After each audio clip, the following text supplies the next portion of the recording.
2 अक्टूबर एक ऐसी तारीख जो केवल भारत में ही नहीं बल्कि पूरी दुनिया में यादगार है, क्योंकि इसी तारीख को 1869 में भारत के गुजरात के पोरबंदर में राष्ट्रपिता महात्मा गांधी और इसके अलावा उत्तर प्रदेश के मुगल सराय में सन 1904 को लाल बहादुर शास्त्री का जन्म हुआ। इनकी जयंती पूरे भारत में बड़ी खुशी के साथ मनाई जाती है और ऐसी ही खुशी 2 अक्टूबर 2021 को उत्तराखंड मुक्त विश्वविद्यालय में भी हमें देखने को मिली। इस मौके पर उत्तराखंड मुक्त विश्वविद्यालय में गांधी स्मृति व्याख्यान और इसके अलावा स्वच्छता अभियान का कार्यक्रम संचालित किया गया। इस कार्यक्रम में उत्तराखंड मुक्त विश्वविद्यालय के कुल सचिव डॉक्टर एच.एस. नयाल और इसके अलावा विश्वविद्यालय परिवार के कई सदस्य मौजूद रहे। इस कार्यक्रम की अध्यक्षता की गई प्रोफेसर आर.सी. मिश्र द्वारा। इस कार्यक्रम की रूपरेखा रखते हुए आप हैं डॉक्टर राजेंद्र केड़ा। आप सभी का अभिवादन। जैसा कि आप लोग जानते हैं कि आज संपूर्ण देश महात्मा गांधी की जन्मतिथि के अवसर पर समग्र रूप से एकत्रित होकर अपनी भावभीनी श्रद्धांजलि और अपनी याद, अपनी स्मृति जो है वो पूज्य बापू को, महात्मा जी को दे रहा है। उसके साथ ही भारत के पूर्व प्रधानमंत्री लाल बहादुर शास्त्री का भी आज जन्मदिन होता है, उनको भी कृतज्ञतापूर्वक राष्ट्र याद कर रहा है। इस कार्यक्रम के अंतर्गत हमने गांधी स्मृति व्याख्यान का एक कार्यक्रम रखा है और प्रत्येक वर्ष एक विद्वान को, एक वरिष्ठ व्यक्ति को गांधी स्मृति के लिए हम आमंत्रित करते हैं। वही परंपरा का निर्वहन इस वर्ष भी किया जा रहा है। तो मैं आप सभी का स्वागत करता हूँ। Professor RC. मिश्र जी से अनुरोध करता हूँ कि वो सभा की अध्यक्षता स्वीकार करें। माननीय प्रोफेसर पी.डी. पंत जी का मैं स्वागत करता हूँ। कुल सचिव महोदय का स्वागत करता हूँ। सभा में उपस्थित आप सभी का, मेरे परिवारजनों का भी मैं स्वागत करता हूँ। मित्रों, जब भी गांधी की बात आती, जब गांधी शब्द मेरे मुंह से निकलता है या मैं महात्मा गांधी कहता हूँ, तो मैं कभी भी उनके नाम के पीछे जी लगाने की मेरी आदत नहीं है। मैं जब गांधी कहता हूँ तो मेरे भीतर से इतनी श्रद्धा उपजती है, इतना विश्वास उपजता है, इतनी खींच भी उपजती है कि मुझे उसके लिए अलग से कोई विशेषण लगाने की जरूरत नहीं होती। मैं लगभग भावुक होता हूँ और जब मैं भावुक शब्द का इस्तेमाल कर रहा हूँ तो उसका मतलब इमोशनल नहीं है, संवेदनशील है। सेंटिमेंटल तरीके से मैं गांधी को याद करता हूँ।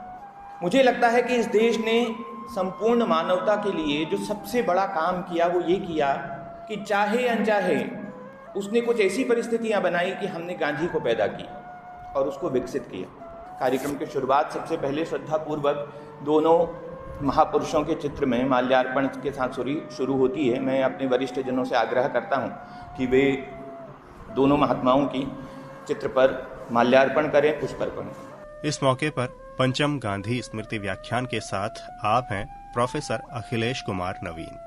समाज को संचालित करने के लिए, नियंत्रित करने के लिए जो है एक शक्ति का प्रयोग किया गया जिसको ईश्वर कहा गया। तो प्रारंभ में जो कॉन्सेप्ट था, जो सत्य अहिंसा प्रेम संबंधी जो चिंतन था, छोटी सी बात हम बताना चाहेंगे। क्योंकि गांधी जी की ये जो बात सत्य अहिंसा और प्रेम की है, इसके पहले अगर आप देखें तो गौतम बुद्ध ने जो है सत्य का संदेश दिया था, अहिंसा का संदेश दिया था, प्रेम का, भाईचारा का, न्याय का संदेश दिया था। तो वहां से प्रेरित होता है। तो गांधी जी, अब जैसे एक हमारे यहाँ मोरालिटी थी, सदियों से आज भी है, कि झूठ नहीं बोलना चाहिए। किसी का सामान उसकी बिना मर्जी से जो है अंतरित नहीं किया जाना चाहिए, हटाया नहीं जाना चाहिए। ये क्या है? बड़ों का आदर किया जाना चाहिए। समाज में इस तरह की बातें हम अपने जो है पीढ़ी दर पीढ़ी अपने जनरेशन को बताते आए हैं। ये है क्या? ये एक तरह से जो है हमारे मानवीय आचरण के नैतिक नियम है जिसका कि इंसान सदियों से पालन करता रहा है, करता रहेगा। लेकिन जैसे कहा जाता है कि चोरी करना महापाप है।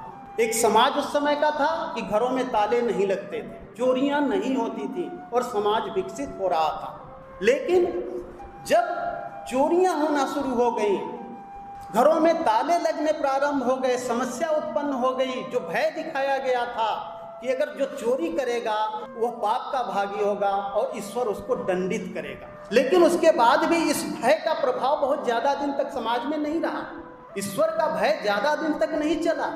लोगों ने कहा कि व्यभिचार, अत्याचार, दुराचार नहीं करना चाहिए, क्योंकि जो व्यक्ति का ऐसा करेगा वह अगले जन्म में उसको जो है पाप का भागीदार होगा, ईश्वर उसको दंडित करेगा। लेकिन इस फिलॉसफी को नजरअंदाज कर दिया गया, इस दर्शन को, इस चिंतन को नजरअंदाज करके ईश्वर के शक्ति को छीण किया गया। तब अब चोरी कर, हमने जैसा प्रश्न रखा कि चोरी नहीं करना चाहिए, अगर चोरी समाज में हो जाती है तब क्या होगा? क्योंकि जो भय दिखाया गया था ईश्वर का, उससे व्यक्ति जो है चोर भयभीत नहीं हुआ और सामान चुरा के ले गया।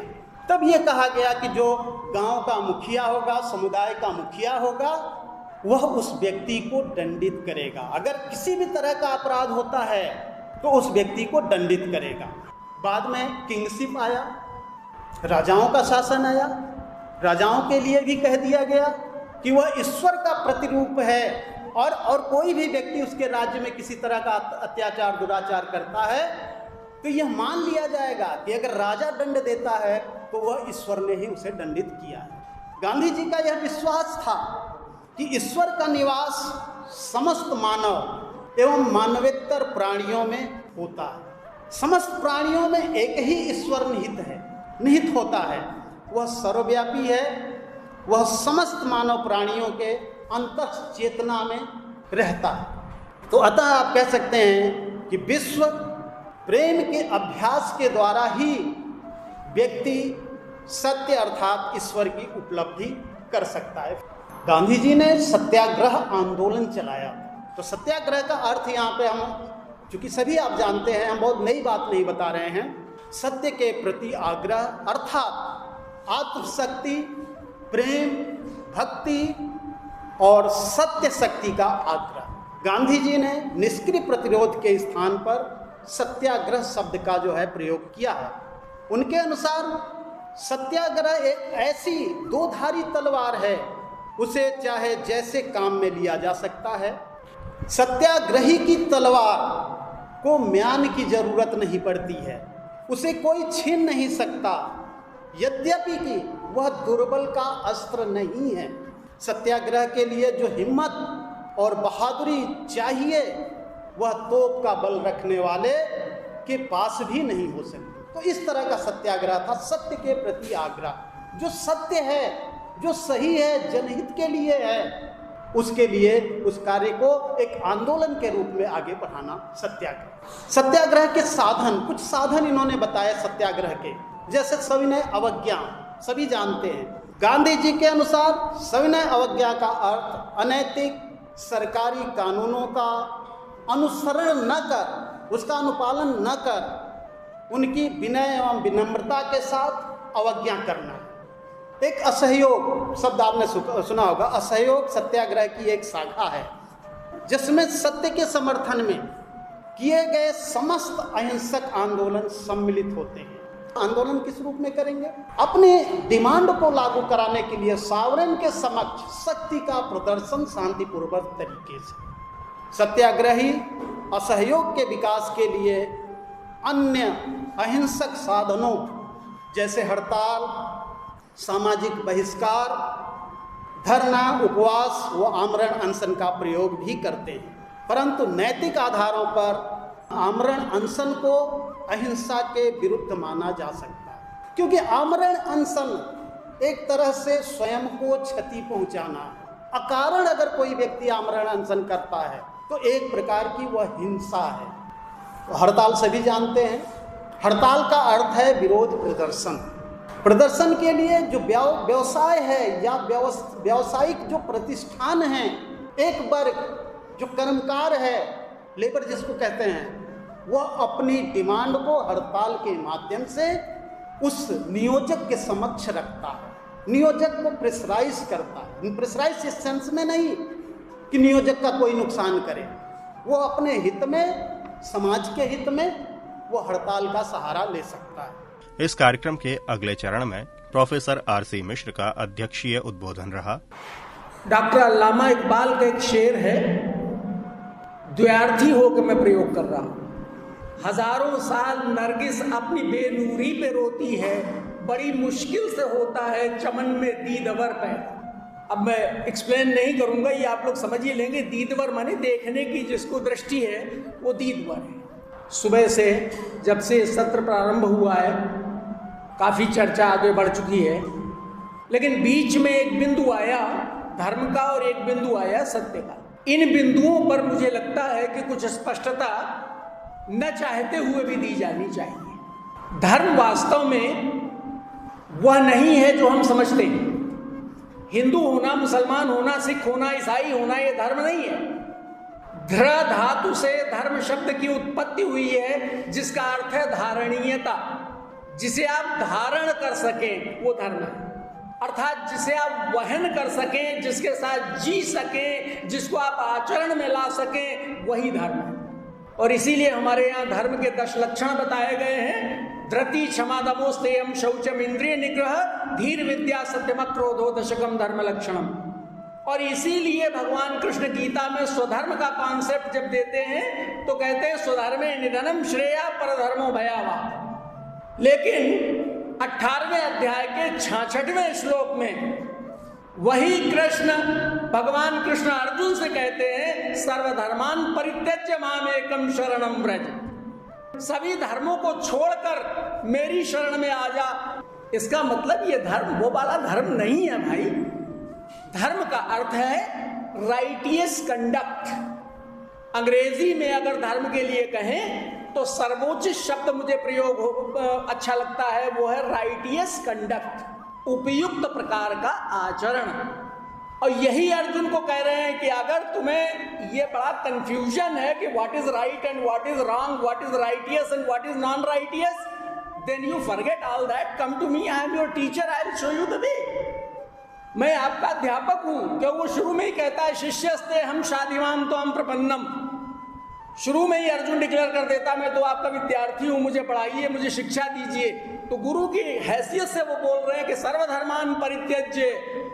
जितने ड्यूटी के रिलेटेड कंफ्यूजन है तुम्हारे दिमाग में, राइटियस कंडक्ट से रिलेटेड कंफ्यूजन है तुम्हारे दिमाग में, उन सारे कंफ्यूजन्स को भूल जाओ। Come to me, I am your teacher, I will show you the right path. मैं तुम्हें सही मार्ग दिखाऊंगा। धर्म एक जीवन दर्शन है, बहुत व्यापक जीवन दर्शन है। दूसरी बात सत्य की आई। महात्मा गांधी की आत्मकथा का नाम ही है मेरे सत्य के साथ प्रयोग, माई एक्सपेरिमेंट्स विद ट्रुथ। यह बहुत बड़ा अवयव है, बहुत बड़ा तत्व है। ऋग्वेद में ऋचा आती है हिरण्यमयेन पात्रेण सत्यस्यापि हितम मुखम। सत्य की क्या स्थिति बताई गई है? हिरण्यमयेन पात्रेण, जैसे सोने की मोहरों से भरा हुआ घड़ा हो, उसके ऊपर आवरण सा पड़ा हुआ हो, यही सत्य की स्थिति है। यानी जब तक वो आवरण नहीं हटेगा तब तक जो है वो सत्य का दिग्दर्शन नहीं होगा। गांधी दुनिया के एकमात्र ऐसे व्यक्ति हैं जो हर परिकल्पना का स्वयं पर परीक्षण करते हैं। ऐसा साइंटिस्ट आपने कोई नहीं देखा होगा, ऐसा रिसर्चर कोई नहीं देखा होगा कि हाइपोथेसिस बना के और स्वयं पर ही परीक्षण कर रहे हैं। अहिंसा है, स्वयं पर परीक्षण है। रामधारी सिंह दिनकर ने कविता लिखी है बापू। उस कविता में विवरण आया है कि जिस कुटिया में वर्धा में सेवाग्राम में लेटे हुए थे उसमें सांप बहुत आते थे। एक काला नाग आके छाती पे बैठ गया, जमीन में सो रहे थे लेटे हुए, नंगी छाती थी, खाली धोती कमर में लपटी हुई थी। सांप को देखा, हमारे आपके सामान्य व्यक्ति को तो होश उड़ जाएंगे। वो चुपचाप लेटे रहे, आंखों ही आंखों में सांप से उनका जो भी वार्तालाप हुआ हो, थोड़ी देर बाद वो उतरा और उतर के चला गया। उसे वहां काटने लायक कुछ नहीं मिला। यह अहिंसा की चरम स्थिति है। और वहां पर 2 बांस ऐसे बंधे हुए रखे हैं और उसके नीचे वो प्लेकार्ड लगा है गांधी जी का सांप पकड़ने का यंत्र। वहां यह था कि उसमें लटकाओ और बाउंड्री से बाहर फेंक तो मारा नहीं जाएगा। तो अहिंसा का उन्होंने भाषण नहीं दिया है। सभी उपस्थित जनों का धन्यवाद करती आप हैं कार्यक्रम के संचालक डॉक्टर ज्योति जोशी। आज के कार्यक्रम के अध्यक्ष महोदय प्रोफेसर आसिम मिश्र को हार्दिक धन्यवाद देती हूँ, जिन्होंने अपने अमूल्य विचारों से हमें कृतार्थ किया। और मैं यहाँ पे उपस्थित निदेशक प्रोफेसर पीडी पंत और कुल सचिव एचएस निहाल जी का हार्दिक धन्यवाद करती हूँ। और यहाँ पे उपस्थित सभी शिक्षकगण, अधिकारीगण और समस्त विश्वविद्यालय परिवार और अनुरक्षण विभाग तथा यहाँ पे उपस्थित आईसीटी विभाग के सदस्य का हार्दिक धन्यवाद करती हूँ। इस मौके पर विश्वविद्यालय परिवार ने विश्वविद्यालय में स्वच्छता अभियान की ओर भी कदम बढ़ाया। कार्यक्रम के अंत में मैं यहाँ पे उपस्थित सभी माननीय गण से अनुरोध करूंगी कि स्वच्छता अभियान हेतु परिसर के प्रांगण में चले। तो इसी के साथ उत्तराखंड मुक्त विश्वविद्यालय में आयोजित राष्ट्रपिता महात्मा गांधी और भारत के पूर्व प्रधानमंत्री लाल बहादुर शास्त्री के जन्मोत्सव का ये कार्यक्रम यहीं पर संपन्न हुआ।